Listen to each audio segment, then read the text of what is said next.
कि हम पता कर सकें कि आप में से कोई कौन है जो अच्छे अमल करता है।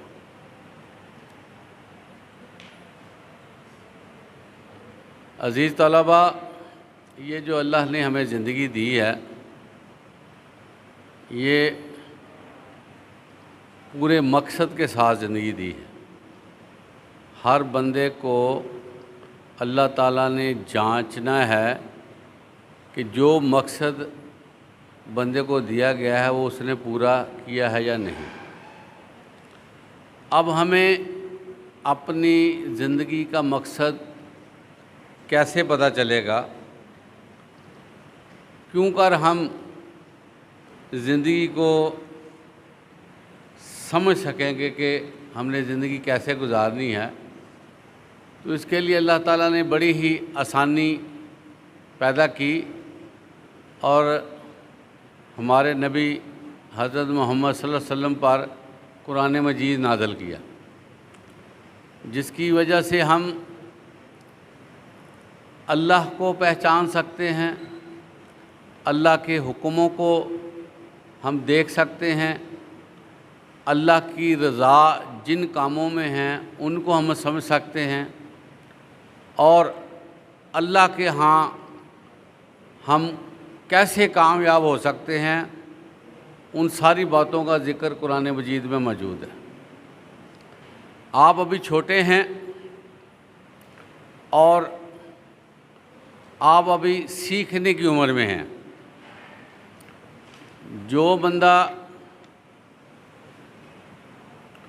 छोटी उम्र में कोई चीज़ सीख लेता है, उसको ये फ़ायदा होता है कि पूरी ज़िंदगी वो चीज़ उसके काम में आती रहती है। जो लोग बड़ी उम्र में जाकर सीखते हैं, उनका सीखना बड़ा ही नापायदार होता है। इधर वो सीखते हैं, इधर वो भूल जाते हैं। इसलिए सीखने की जो उम्र है वो यही है कि बंदा इब्तदाई ज़िंदगी में हर चीज़ को सीखे। इसलिए मैं आपको ये कहना चाहता हूँ कि आपके सीखने की जो सबसे पहली चीज़ है वो है कुरान मजीद। कुरान मजीद अल्लाह ताला ने ऐसी किताब नाज़िल की है जो जितनी भी किताबें दुनिया में नाज़िल हुई हैं उन सब की सरदार है। उन सब में अफजल किताब है कुरान मजीद। और ये जो कुरान मजीद है ये अल्लाह ताला ने अहले ईमान के लिए आसान भी की है। आपने देखा कि बच्चे हिफ्ज़ भी कर लेते हैं, और बहुत से बच्चे ऐसे हमारी सोसाइटी में हैं जिन्होंने 7 साल की उम्र में भी हिफ्ज़ किया है, और इसके अल्फाज बड़े आसान हैं जो जल्दी ज़ुबान पे चढ़ जाते हैं।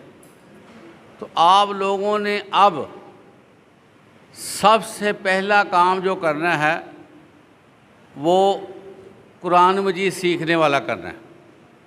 इसलिए हमने आपको जो काम दिया ना, असाइनमेंट दी है, उसमें कुरान मजीद सबसे पहले रखा गया, और हर क्लास में हमने कुरान मजीद का जितना पोर्शन सिखाना था ना वो लिख कर दे दिया गया आपको। अब आपने क्या करना है, रोज़ाना की बुनियाद पर आपने कुरान मजीद को ज़रूर सीखना है और उसको पढ़ना सीखना है, जिसको हम नाज़रा कहते हैं। इससे पहले एक टेस्ट हुआ था जिसमें कारी साहब ने ये रिपोर्ट दी थी कि बच्चे को अभी तर्जमे का क्या पता होना, उनको अभी देखकर पढ़ना नहीं आ रहा। इसलिए आप लोगों ने ना पूरी तवज्जो देनी है और नाज़रा जो है अच्छी तरह तैयार करना है। फिर उसके बाद जो पोर्शन आपको दिया गया है तर्जमे के हवाले से वो आपने पूरा तैयार करना है। और कल से आपकी छुट्टियां शुरू हो रही हैं, कल से ही आपने इसकी तैयारी शुरू कर देनी है। इसी तरह ये जो कुरान मजीद है इसका हमने टेस्ट रखा है आते ही आपने इसका टेस्ट देना और इसके 100 नंबर है। इसलिए इसमें अगर कोई बच्चा फ़ेल होता है आपको बताया गया, उसमें बाकी पेपरों में भी हम उसको फ़ेल कर देंगे। इस तरह आपने ना अभी से इस पर तवज्जो देनी है। अगली बात यह है कि अल्लाह ताला ने हमारे ऊपर कुछ फ़राइज़ रखे हैं, जिसमें से सबसे अहम फरीज़ा जो है नमाज का है। नमाज के बारे में आपसे पहले भी मेरी बातें होती रही हैं। नमाज जो है अल्लाह के यहाँ सबसे महबूब इबादत है। आकिमी सलाता लिज़िक्री, अल्लाह ताला फरमाते हैं कि मेरा ज़िक्र करने के लिए नमाज पढ़ा करो। तो नमाज के बग़ैर मुसलमान का गुजारा नहीं है। क़यामत में भी सबसे पहले नमाज का इम्तहान होना है। नमाज में अगर हम पास हो जाएंगे तो बाकी जो हमारे मामलात है वो आसान हो जाएंगे। इसलिए हदीस में आता है कि मुसलमान और काफिर के दरमियान जो फ़र्क करने वाली चीज़ है वो नमाज है। तो अगर हम नमाज नहीं पढ़ेंगे तो हम में और गैर मुस्लिम में क्या फ़र्क रह जाएगा। तो नमाज के बारे में इसको बाकायदा बनाने में भी आप लोगों की उम्र जो है बड़ी आइडियल है। जो बच्चे इब्तिदा में नमाज के आदी हो जाते हैं, नमाज पढ़ना शुरू कर देते हैं, रफ्ता रफ्ता नमाज उनके जिस्म का हिस्सा बन जाती है। हत्ता कि वो सोए हुए भी हों तो जो बंदा नमाज का आदी होता है ऐन वक़्त पे उसकी आँख खुल जाती है नमाज के लिए। उसको ये फ़िक्र होती है कि कहीं मेरी नमाज ना रह जाए, और फिर वो नमाज पढ़ता रहता है, जिसकी वजह से वो अल्लाह के करीब भी हो जाता है। फिर बंदे को सुकून आना शुरू हो जाता है, और अल्लाह ना करे उससे कोई नमाज छूट जाए, उसको बेसुकूनी होती है मैंने नमाज नहीं पढ़ी। तो आप लोगों की जो उम्र है ना इस वक्त, वो नमाज का आदी बनाने में बड़ी अहम है। इसलिए आप लोगों ने नमाज पे पूरी तवज्जो देनी है। हमने नमाज को इम्तहान का हिस्सा भी बना दिया है, पता है ना आपको। 100 नंबर रखे हैं नमाज के, 50 नंबर आपके प्रैक्टिकल के हैं जो आपने कल से शुरू कर देनी है। जो बच्चा नमाज जमात के साथ 2 माह 60 दिन पढ़ेगा ना, उसको 50 में से 50 नंबर मिलेंगे। बाज़ार से डायरी मिलती है, जो बच्चा नमाज पढ़ता है वो डायरी पे इमाम साहब के दस्तखत करवा ले कि मैंने नमाज पढ़ी है। तो 2 माह आपने नमाज़ें जमात के साथ पढ़नी हैं, इसके बाद भी पढ़नी है। साहब नमाज तो माफ़ी नहीं है, लेकिन वो जो आपका रिकॉर्ड है वो हमारे पास आ जाएगा, वो 50 नंबर आपके बन जाएंगे।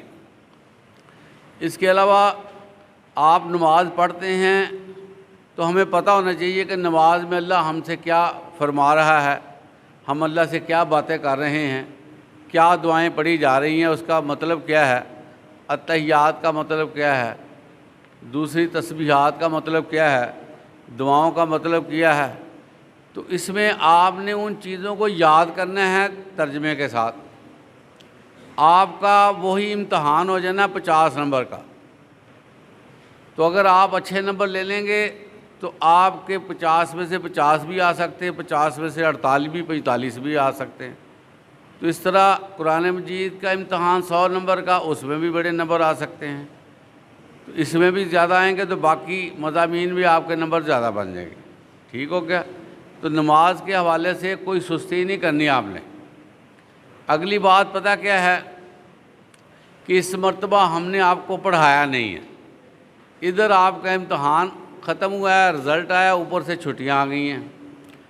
अब इसका मतलब ये नहीं है कि आप कहें कि हमें तो पढ़ाया नहीं है, ये छुट्टियां ऐसे ही हैं। नहीं, बाकायदा तौर पर महकमा तालीम की तरफ से लाहौर से आपका छुट्टियों का काम तैयार होकर आया। देख लिया ना आपको।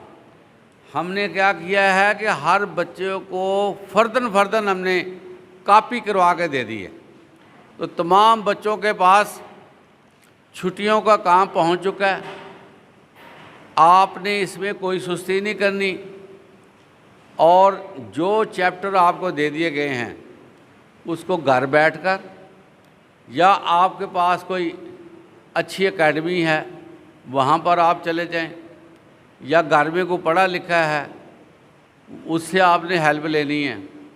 जो काम आप स्कूल में करते थे या आपने करना था, आपने वही काम घर बैठकर करना है।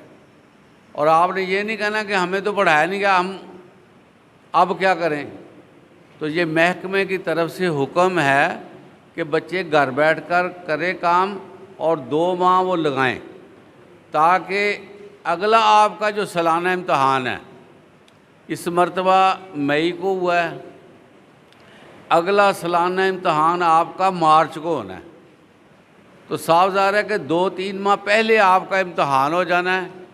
अगर आपने ये छुट्टियों में काम ना किया, आपने चैप्टरों को तैयार ना किया, तो आप बहुत पीछे रह जाएंगे। आपका अगला कोर्स ख़त्म होना मुश्किल हो जाएगा।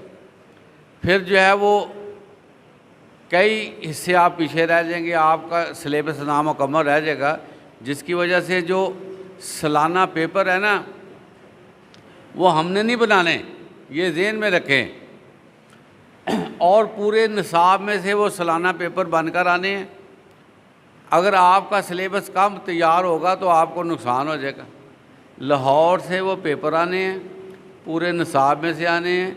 तो ये जो छुट्टियों का काम है ये आपका बीच में पड़ेगा, और फिर अगर आप पीछे रह गए तो आपको नुकसान हो जाएगा। इसलिए छुट्टियों का काम आपने अच्छी तरीके से करना है और इसकी तैयारी साथ साथ करनी है। 1 अगस्त को आपका पहला पेपर रखा गया है। इसका मतलब क्या है? कहीं आना जाना है, कहीं किसी को मिलना मिलाना है, कोई काम है, तो इन छुट्टियों में आपने करना कुछ दिन निकाल कर। लेकिन आपने हर सूरत जो है 31 जुलाई से पहले अपने घरों में मौजूद होना है, और 1 अगस्त को आपका पेपर शुरू हो जाएगा। और जो पेपर में एब्सेंट होगा, सावधान, उसका पेपर कैंसिल हो जाएगा, ख़त्म हो जाएगा, उसके नंबर कट जाएंगे। और आपको ये भी पता है कि जो बच्चा अच्छे नंबर लेता है हम उसकी हौसला अफजाई करते हैं, उसको प्राइजेज़ भी देते हैं। यहाँ आकर वो उसको मेरिट सर्टिफिकेट भी दिया जाता है, क्लैपिंग भी होती है, मेहमान ख़ुसूसी भी आते हैं, तो हम भरपूर हौसला अफजाई भी करते हैं। तो इसी तरह जब आप अच्छे नंबर लेंगे तो घर में जाकर दिखा भी सकेंगे कि मेरे नंबर अच्छे आए हैं। महल्लेदारों को, रिश्तेदारों को हम बता सकते हैं। थोड़े नंबर आएंगे, फेल होंगे, तो फिर मुँह छुपाते फिरेंगे कि मेरे नंबर थोड़े हैं। इसलिए आप लोगों ने ना भरपूर तरीके से तैयारी करनी है और जो है वो पूरी तवज्जो देनी है। अब तैयारी का तरीक़ाकार क्या है? देखिए, अल्लाह ताला बहुत ही मेहरबान है। जो सुबह का वक़्त होता है ना, सुबह का वक़्त, वो माहिरीन भी यही कहते हैं और बड़े बड़े जो असातिज़ा गुज़रे हैं वो भी यही कहते हैं कि सबसे अच्छा वक़्त पढ़ने का, याद करने का, वो सुबह फजर से लेकर 9-10 बजे तक होता है, जब सूरज अभी पूरी तरह चमक नहीं रहा होता, ज़रा गर्मी की शिद्दत में कमी रहती है।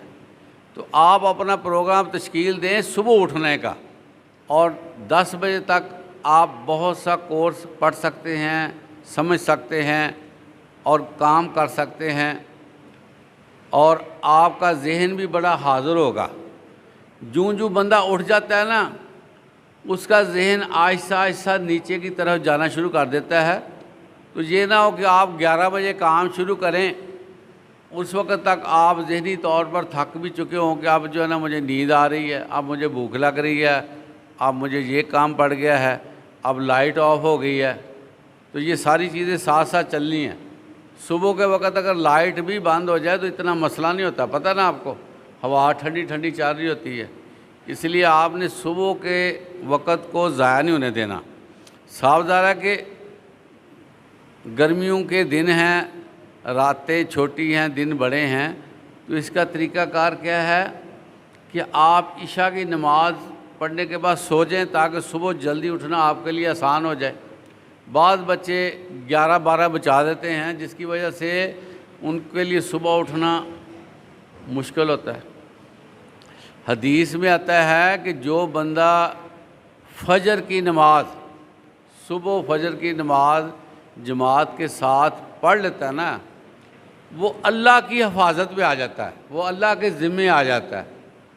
तो बताएं कि अगर हम सुबह की नमाज वक़्त में पढ़ेंगे, एक तो हम अल्लाह की हिफाजत में आ जाएंगे, ऊपर से हमें ढेर सारा वक़्त मिल जाएगा, बड़ा सुहाना वक़्त, जहां हम आसानी से फ्रेश माइंड होकर ताज़ा दिमाग के साथ हम पढ़ सकते हैं। तो आप देखें कि आपने दाखिला लिया है, पढ़ाई के बगैर आपकी जान नहीं छूटनी। जो बच्चे कहते हैं ना कि अभी बड़ा वक़्त पड़ा, अभी क्लास शुरू हुई है, तो वक़्त गुजरते हुए पता नहीं चलता, और फिर सर पे जब इम्तहान आते हैं ना, तो बंदे का दिमाग जो है वो काम नहीं करता, बंदे को अफरा तफरी हो जाती है कि मेरे पास याद करने के लिए ज़्यादा मटीरियल है और मेरे पास वक़्त कम है। फिर वो बच्चे पज़ल हो जाते हैं, वो दिमाग में कोई चीज़ डालते हैं, वो बाहर आती है।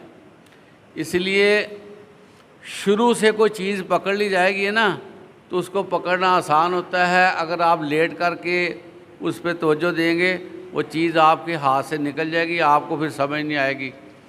तो ये जो 2 माह हैं, मैथ जिसको रियाजी कहते हैं, अंग्रेज़ी, साइंस, ये सब्जेक्ट हैं बड़े तसल्ली से देखने वाले। अफरा तफरी में इसकी समझ नहीं आती, तो आपके पास बड़ा वक़्त होगा, तसल्ली से आप एक एक एक्सरसाइज करें, एक एक चैप्टर को देखें, एक एक मज़मून को देखें, ताकि आपको समझ आए कि क्या बात हो रही है। अगर इल्म इतना आसान होता ना, तो सारे बंदे पढ़े लिखे होते। इल्म हासिल करने के लिए प्रैक्टिस करना, मशक करना बड़ा ज़रूरी है, ताकि बार बार पढ़ने से हमें समझ आ जाए कि बात क्या हो रही है। तो जिस तरह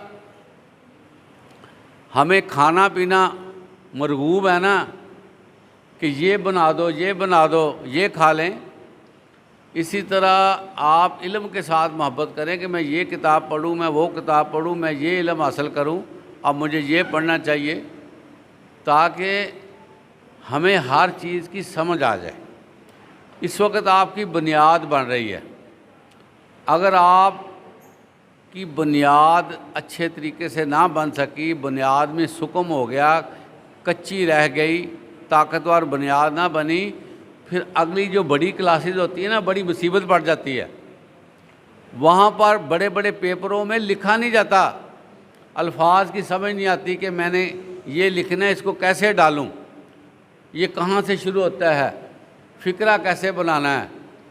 तो बहुत से बच्चे बड़े बड़ी उम्र में जाकर उर्दू में भी गलतियाँ करते रहते, इंग्लिश में तो होती हैं। इसी तरह उनको मैथ की समझ नहीं आती, साइंस की समझ नहीं आती। अज़ीज़ तलबा, आपको पता है अगला दौर साइंस का है, कंप्यूटर का है। जो बच्चा साइंस नहीं पढ़ेगा, जो बच्चा कंप्यूटर नहीं सीखेगा, जो बच्चा इंग्लिश नहीं सीखेगा, जो मैथ नहीं सीखेगा, वो कामयाब नहीं हो सकता। तो ये बुनियादी मजमून है, इसको ऐसे नहीं समझना कि गुजारा हो जाएगा। इसके अंदर पढ़ेंगे तो आपको समझ आएगी ये मजमून है क्या। तो आपकी जो क्लासेस हैं, ये इब्तदाई क्लासेस हैं, जिससे ना सीखने में आसानी है। और इस वक्त आपका जो दिमाग है ना, बड़ा फ्रेश है, क्योंकि ये जो उम्र आपकी है ना, इस वक्त बहुत अच्छी उम्र है। आप हर चीज़ को देखेंगे ना, तो फ़ौरन दिमाग में वो नक्श हो जाती है। इस वक्त आपकी नज़र अच्छी है, हर चीज़ को देखेंगे तो आपकी नज़र जो है वो कबूल करती है। ज़्यादा उम्र में नज़र का मसला बन जाता है। तो इसलिए जो है आप लोगों ने इस वक्त को बिल्कुल ज़ाया नहीं होने देना।